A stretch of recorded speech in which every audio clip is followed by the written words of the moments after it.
Haleluya, puji Tuhan. Jumpa lagi kita pada program Infinity Ministry, di mana hari ini mengusung tema tentang komando agung atau amanat agung yang diberikan oleh Tuhan Yesus kepada setiap umatnya.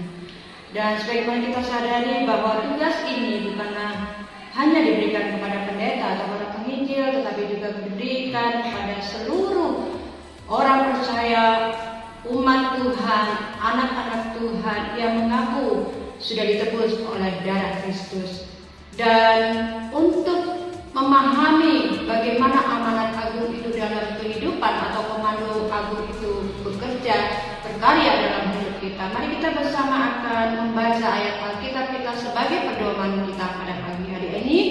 Kita akan baca dalam Injil Matius pasal yang ke-28 ayat yang ke-19 dan 20 dikatakan, "Karena itu pergilah, jadikanlah semua bangsa muridku, dan baptislah mereka dalam nama Bapa dan Anak dan Roh Kudus, dan ajarkanlah mereka melakukan segala sesuatu yang telah kuperintahkan kepadamu, dan ketahuilah aku menyertai kamu senantiasa sampai kepada akhir zaman." Puji Tuhan.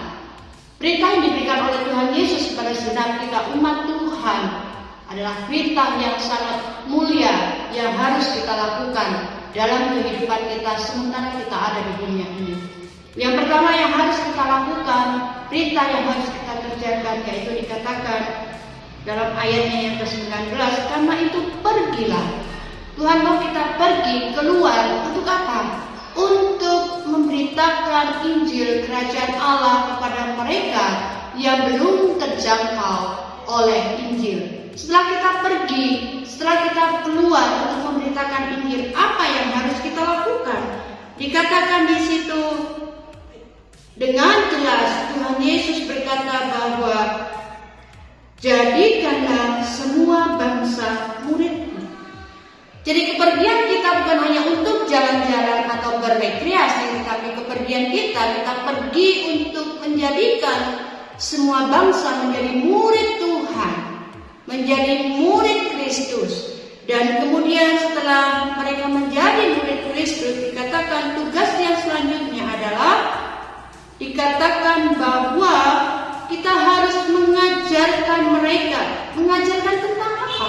Mengajarkan tentang segala perintah-perintah Tuhan, mengajarkan segala ketetapan-ketetapan firman Tuhan untuk mereka lakukan dalam kehidupan sehari-hari.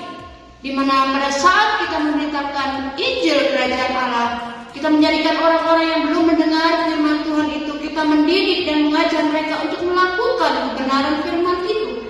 Setelah mereka bisa melakukan dan mampu melakukan dalam kehidupan sehari-hari, maka tugas selanjutnya adalah membaptis mereka dalam nama Bapa,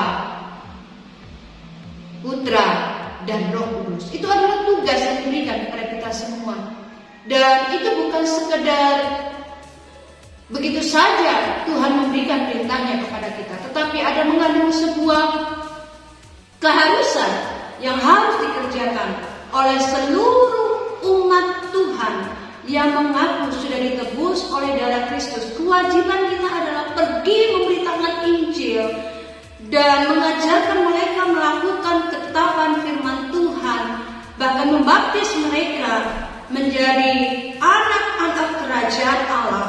Dan selanjutnya Tuhan katakan, ketika kita melakukan perintahnya, Tuhan katakan Dia menyertai kita, Dia bersama-sama dengan kita, Dia ada di antara kita. Untuk apa? Untuk memberikan kemampuan dan kesanggupan kepada kita melaksanakan amanah agung atau komando agung itu untuk kita jalankan bukan dengan kekuatan kita, tetapi dengan kekuatan daripada Roh Kudus. Tugas kita perlu kita sadari adalah sebagai pewarta Injil keselamatan dan menjadikan semua orang menjadi murid Kristus dan membaptis mereka dalam nama Bapa, Putra, dan Roh Kudus. Dan biarlah kita menyadari posisi kita saat ini sebagai orang percaya, apa tugas dan tanggung jawab kita kepada Tuhan. Dan apa yang Tuhan tuntut dalam hidup kita tidak lain dan tidak bukan adalah pergi memberitakan Injil kepada seluruh makhluk, supaya mereka yang belum terjangkau Injil, mereka bisa menerima Injil keselamatan, dan mereka juga boleh memperoleh keselamatan, supaya Tuhan dimuliakan dan dibesarkan. Kiranya kata-kata motivasi renungan firman Tuhan hari ini boleh memotivasi kita, menuntun kita, mengingatkan kita kembali tugas dan amanat agung atau komando agung dari Tuhan Yesus Kristus itu harus selalu kita lakukan setiap saat, setiap waktu untuk mempermuliakan nama Tuhan. Ini Tuhan memberkati kita pada pagi hari ini. Sampai jumpa pada lain waktu dan kesempatan. Tuhan Yesus memberkati. Amin.